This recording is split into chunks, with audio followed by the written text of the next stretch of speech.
Welcome to another installment of WGS-TV right here on YouTube.com/WrestleGamer and ZFXTV. I'm WB Billy Boudreaux, being joined by the one, the only, yes folks, he is back here on WGS-TV. It's the shining star, Rick Starr. Rick, welcome back to WGS-TV. How you doing?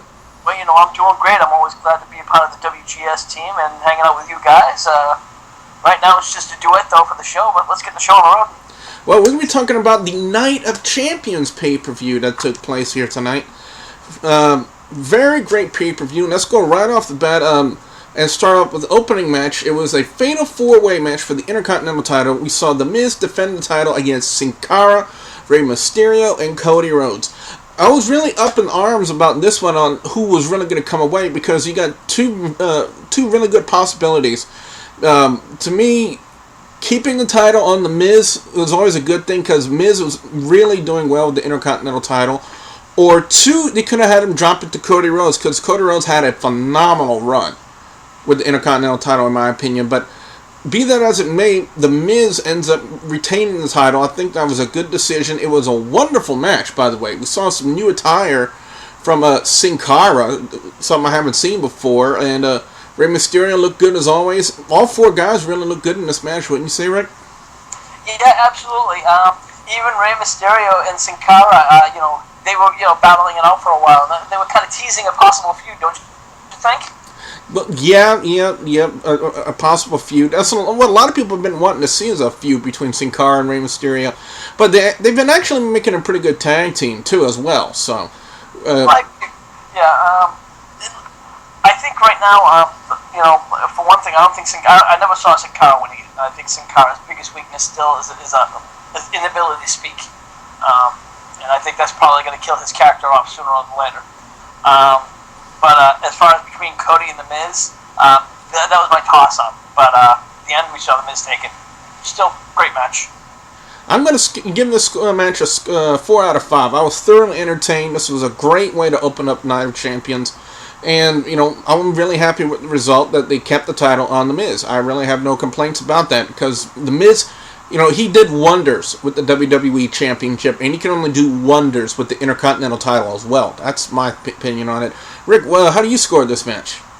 I'd probably do a 3.5. There were some other matches I thought were a little bit higher on there, but it was definitely a great opener. Well, the next matchup on the card, we have the tag team titles on the line as Kofi Kingston and R-Truth defended against the unlikely pair of Daniel Bryan and Kane. Now, yeah, I like the fact that the WWE is trying to put some wrinkles into the tag team division because, let's face it, Rick, as of late, the tag team division has been dead because they have not done anything in that tag team division. This is true, but I think over the past couple of months they've been trying to pick it up. The WWE has, I'm not saying I really approve of the match of the tag teams they've been putting together, but they have been trying to do some more work with it as opposed to TNA, which is off the subject. Yeah. It's kind of a flip situation with the two. So right now, like I said, I don't really care for really any of the tag teams, but they do have several tag teams working, and right now, I think the Kane and Daniel Bryan unlikely tag team is what they're calling it. Mm-hmm. Could be one that's gonna get over with the fans. I don't think any of the other people are really getting over it. Yeah, the end result of the match was kind of predictable. We kind of saw it coming. They put so much stock into this Daniel Bryan Kane storyline that it was kind of obvious that one, on Monday Night Raw, they were going to become the #1 contenders, and two, they would become the champions. It was just flat out, predictable.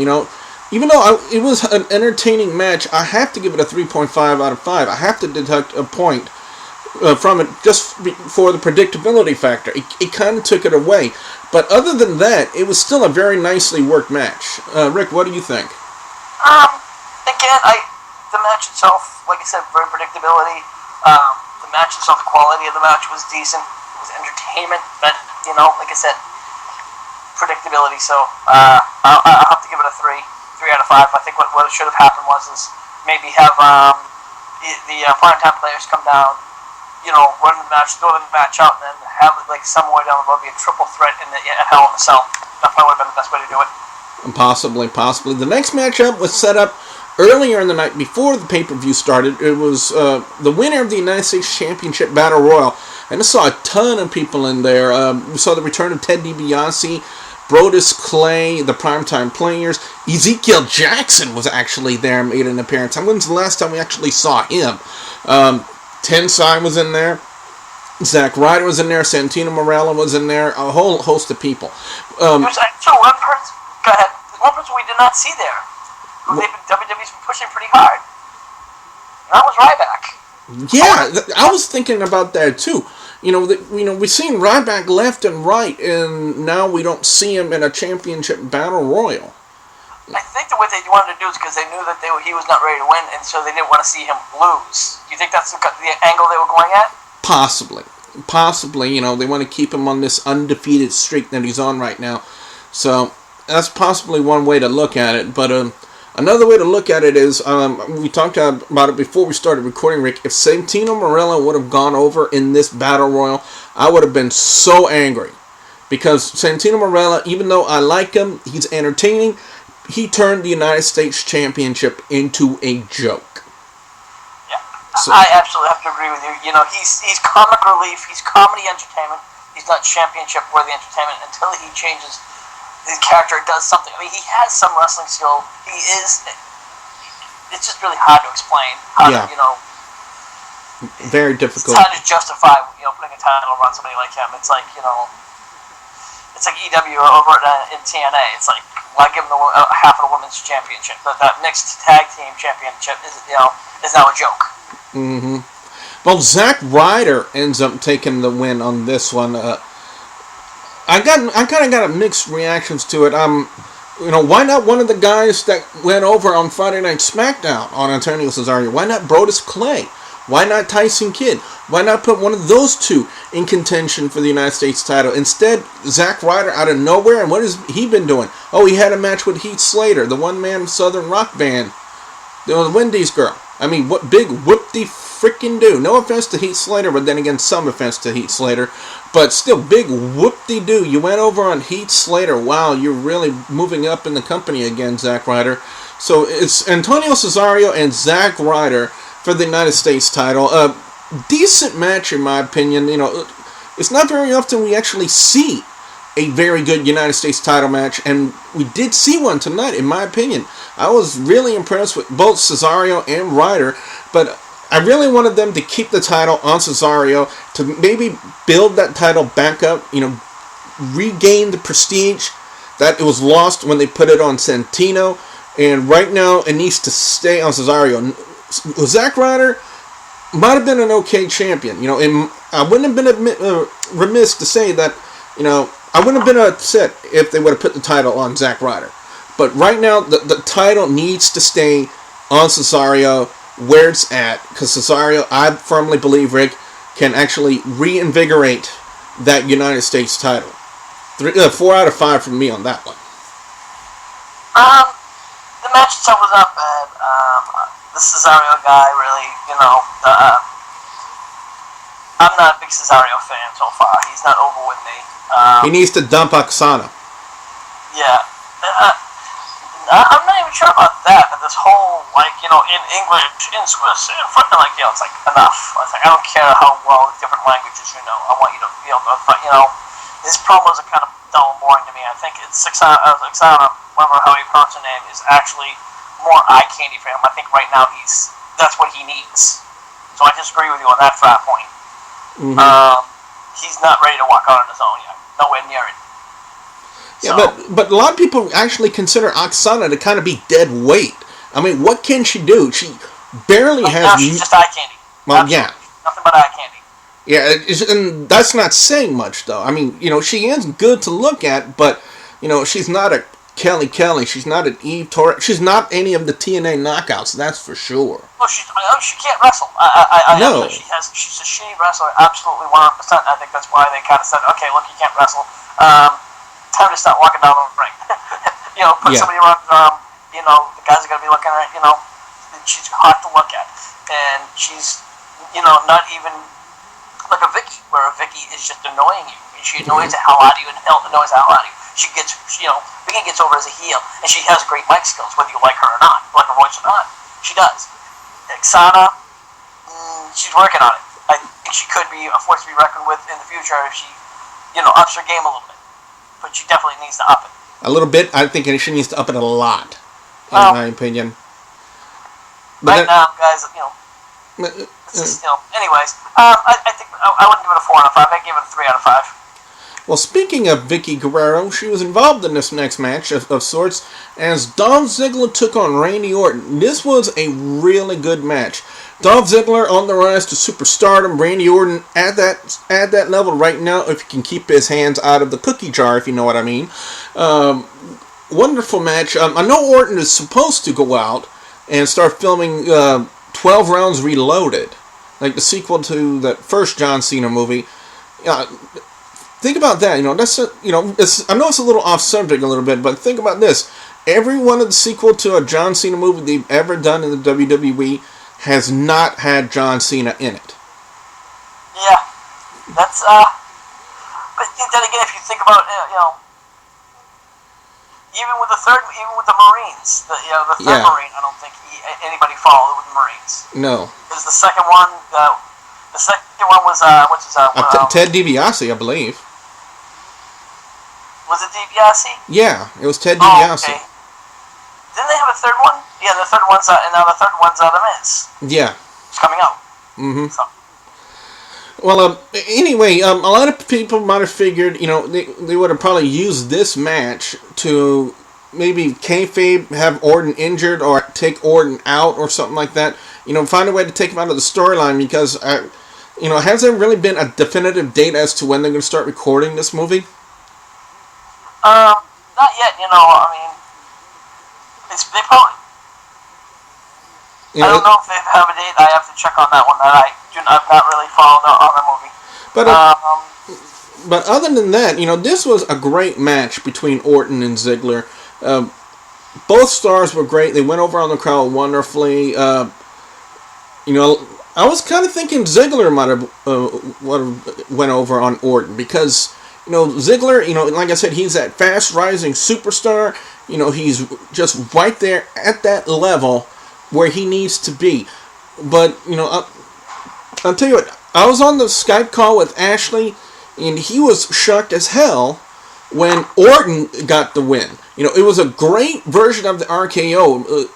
For those of you who haven't seen it, but I've actually seen it before used by Diamond Dallas Page over in WCW. So, yes. Yeah, but we haven't. I don't think I've ever seen Orton use that variation of the RKO. So apparently Orton might have been watching some DDP videos.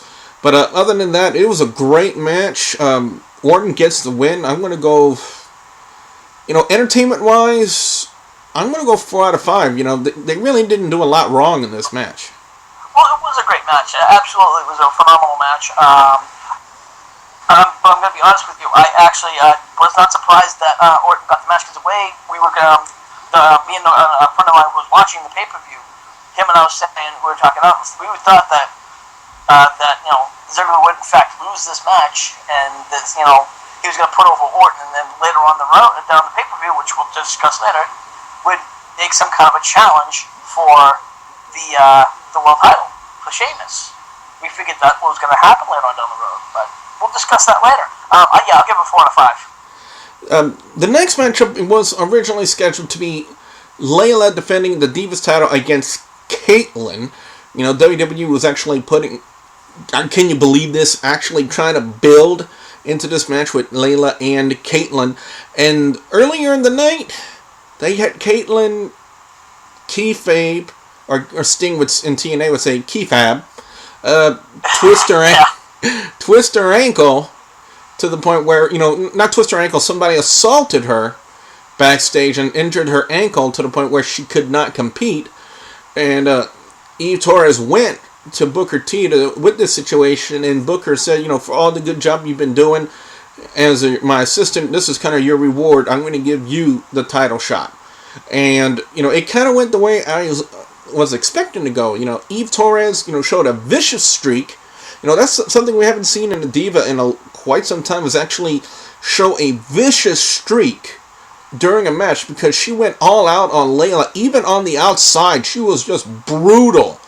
With brutal spots with her and Layla. A couple of times she rammed her ribs into the ring apron. She yanked her by the hair and pulled her head down. You know, some really good vicious spots by Eve Torres. And, you know, they kind of played the storyline the way I thought it was going to go, Rick. You know, it's not very often you see that the WWE Divas actually do something interesting for once. And this one was kind of mildly interesting, in my opinion. Eve Torres wins the Divas Championship 3 out of 5. I'm going to split the difference. I'm going to go 3 out of 5 on this. Well, like I said, for a Divas match, it was pretty decent. It was like, the storyline is a little bit predictable. I think we both know what's happening there beyond the storyline. Mm-hmm. I think we know who assaulted Kaitlyn. It's a little bit obvious. Yeah. I think also with Eve, we've seen Eve be brutal in the past, so I think I wouldn't be surprised if we see another heel turn with her coming up. So, I'm going to call it right now. I think Eve's the one who assaulted Kaitlyn. That's just my call. I mean, who else benefited from it? Yeah, she benefited from it. You know, she was the only one that did. Yeah. Your score? As for the match itself, I'll give it 3 stars. Kane and Daniel, you know, this is something I have to make mention because, you know, I thought this was extremely hilarious that they did this backstage with the new tag team champions, Kane and Daniel Bryan. They were going back and forth saying, I'm the tag team champions. No, I'm the tag team champions. Then you get the therapist come in, and then AJ comes in, and by the way, I still say to this day, she makes a business suit look explosively hot. The therapist gets in between them and says, you know, Daniel, do you have anything to say to Kane? Daniel says, congratulations. Kane, do you have anything to say to Daniel? Kane walks off. And you figure, you know, that was it. And then next thing you know, Kane comes in, gives Daniel Bryan, AJ, and the therapist a Gatorade bath. Yeah, I wish the camera would have panned a little bit more on AJ when she was soaking wet from Gatorade, especially with that see-through blouse that she had on. Yeah, I'm a lonely guy. Give me a freaking break. Anyway, Kane says, you know, I got something to say. I'm going to Disneyland. Woohoo!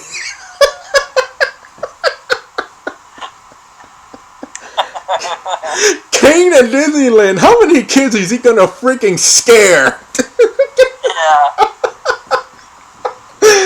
Oh my. They'll take a first and one on every ride. Find a fight cut.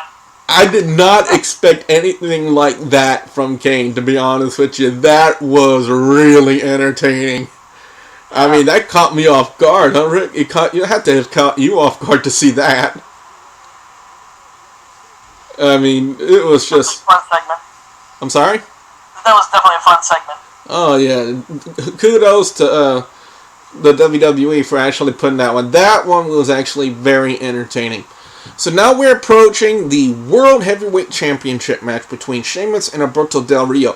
Now, originally scheduled, well, one of the original stipulations, rather, I do apologize, is that the Bro Kick was supposed to have been banned, but there was actually called shenanigans on this, because earlier in the night we actually saw a video backstage, and we saw David Otunga wearing the neck brace, talking to Alberto Del Rio, and out comes Ricardo Rodriguez walking with the neck brace in hand, acting all fine. So we kind of knew that there was some shenanigans right there, huh, Rick? Oh, yeah. It was kind of like, okay, you know, it was a matter of time before they would say, Bro Kick's going to be in right at the last minute. And that's what happened. Booker T came in and said the Bro Kick was back, so... Yeah. I was really hoping that they were going to keep the Bro Kick out and he was just going to make him tap out, because he was really pushing... I guess the whole reason why they did take away the Bro Kick for a couple of weeks was so he could promote the Texas Cloverleaf. Yes. Yeah, and his version of the Texas Cloverleaf was really well done. I mean, he knew how to execute it well. He knew how the ring positioning. He knew how to do the step over, how to fold the legs. You know, Sheamus had that Texas Cloverleaf down pat. kudos to Dean Malenko. I'm pretty sure Sheamus has been watching a lot of Dean Malenko videos. I wonder how many people actually remember that reference of Dean Malenko being the one to use the Texas Cloverleaf, right? Probably not many wrestling fans today would probably remember that, right? No, but I do. I remember he's the man of 1,000 holds. Yep. Also in ECW, he was known as the Shooter, Dean Malenko.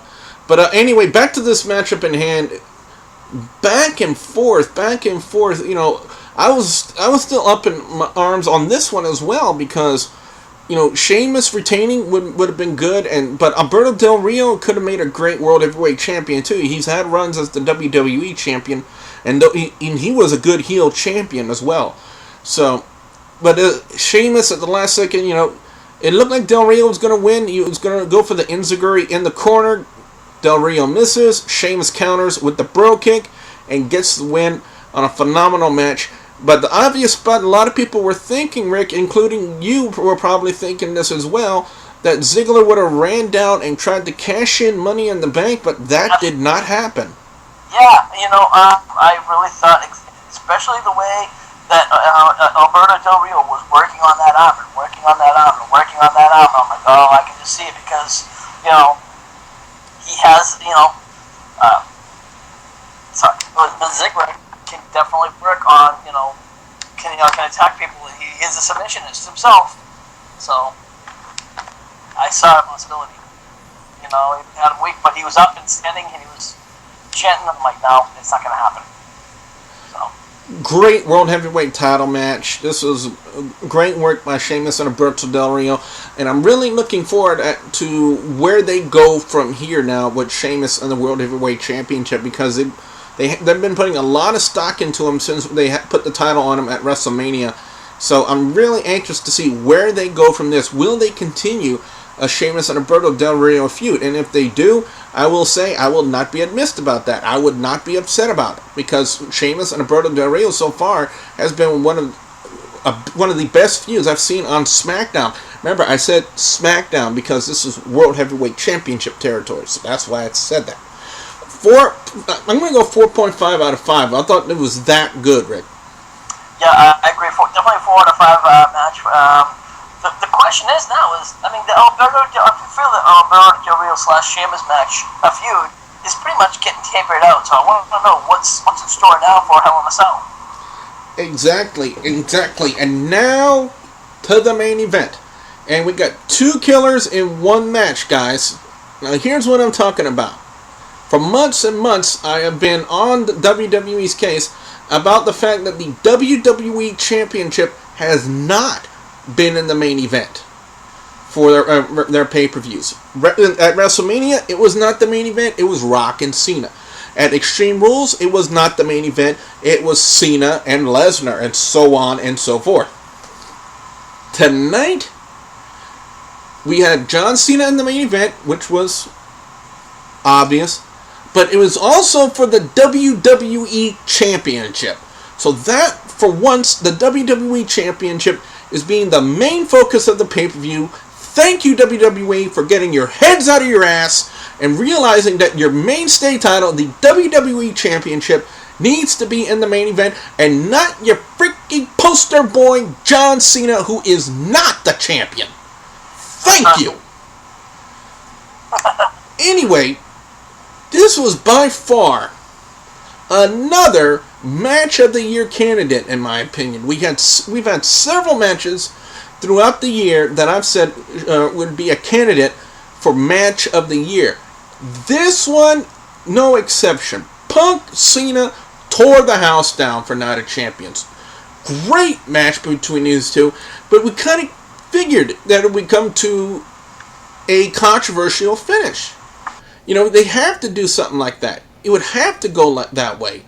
You know, but the matchup was so really well done. I mean, Punk, they hit so many finishers, and note, they're supposed to be finishers, but they continued to kick out of them. I mean, they hit the go to sleep, I think, twice.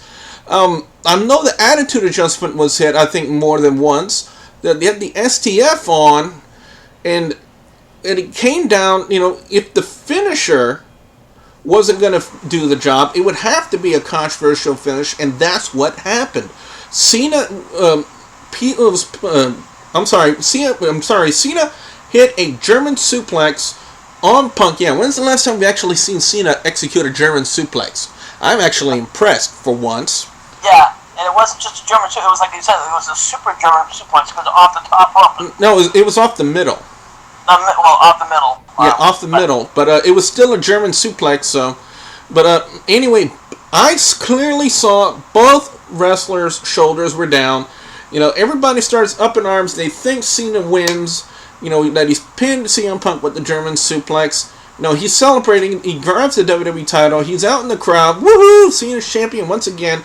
Gets back in the ring. Referee yanks the belt away.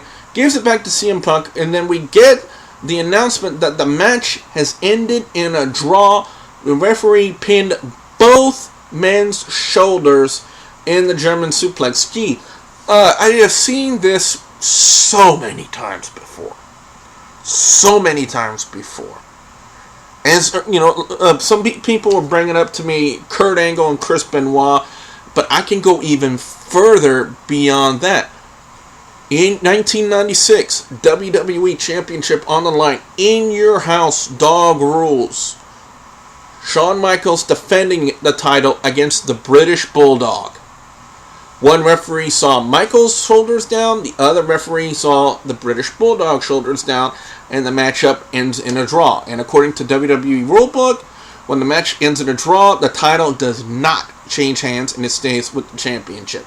But this right here, Rick, main event quality, perfect match of the year candidate, 5 out of 5. Yeah, it was a great match. Unfortunately, like you said, it was just so obvious what was going to happen. I mean, it was a great ending. I'm like 1, 2, 3, and I did at first. I popped up. I'm like, wow, great. And then all of a sudden, we're looking around. I'm looking, and I see the referee. Like he had gave Cena his 5 or 10 minutes, and then I see the referee jumping around. I'm like, oh. And he's gonna pay yanking. I'm like, watch, here comes the twist. I'm like, he didn't win it. Like, what are you talking about? Like, he did. Yes, he did. His music's fine. I'm like, watch, he didn't win. They haven't announced it yet. I'm like, watch. And then all of a sudden, 10 seconds later, yank. It was just, you knew that it was the tease. That's all they were doing. That was the Boston. It's called the Boston Screw Job. The Boston Teaser. Your score in the main event? I'll give it a 5. It was definitely a great match. Overall score of Night of Champions, I'm going to go 4.5 out of 5. This was a really good pay-per-view in my opinion. I love the Intercontinental title match, Fatal 4-Way. The tag team title match, even though I liked it, predictable, yeah. I'm really glad they kept the title on Cesaro. You can try to work it back to where the United States title should be, where Santino Marella kind of flushed the prestige down the toilet. Love the Orton and Ziggler match. It was really good. The Divas title match, Kane actually showing some signs that he could be entertaining and hilarious for once, and it was great that what he did backstage with the Gatorade bath. I wanted to see AJ's wet blouse. That's all I'm gonna say. Sheamus and Alberto Del Rio, great World Heavyweight title match. Kind of figured the Bro Kick was going to get reinstated, and it did. And the main event tore the house down, in my opinion. Great pay-per-view, 4.5 out of 5. Rick, what's your overall score and thoughts on Night of Champions? Some of the earlier matches were a little dull and dry, but I'd say I'll give it a 4 out of 5. Well, what we want to know now from you guys, the viewers and subscribers, your thoughts on Night of Champions this year. Please put your comments in the comment section below. Don't forget to like and favorite this video. Rick, I understand you're still doing a blog. Would you like to tell people where they can check you out? Yeah, of course, you can always find the Rick Style Blog Splash over at eWrestlingNews.com. That's in the blog section. Alright.